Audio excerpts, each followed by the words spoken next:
রোমানদের বড় বাহাদুর এক যোদ্ধা ছিল। মৃত্যুর মালায়েক আজরাইলের নামে তার নাম ছিল আজাজির।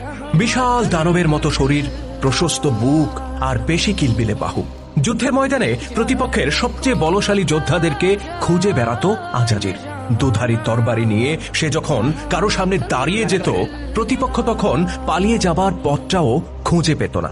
চিরশত্রু পারস্য সাম্রাজ্যে বাঘা বাঘা কত জেনারেল ছিল, কিন্তু কেউ কোনোদিন স্বেচ্ছায় আজাজিরের মুখোমুখি হওয়ার হিম্মত দেখায়নি।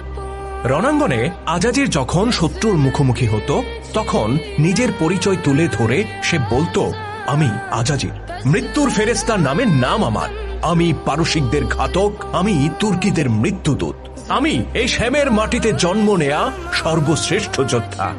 আজাজিরের এই গর্জন আর তার ভয়ানক বিধ্বংসী চেহারা এতটুকুই যথেষ্ট ছিল প্রতিপক্ষের বুকে কাঁপন সৃষ্টি করার জন্য। তার জন্য সবচেয়ে গর্বের বিষয় ছিল এই যে ইতিপূর্বে সে কখনো কারো বিরুদ্ধে দ্বৈতযুদ্ধে পরাজিত হয়নি। এই মৃত্যুদূত আজরাইল একবার ইসলামের সেনাপতি হযরত খালিদ বিন ওয়ালিদ রাদিয়াল্লাহু তাআলা আনহুর পথ আগলে দাঁড়িয়েছিল। আজাজির তো বটেই,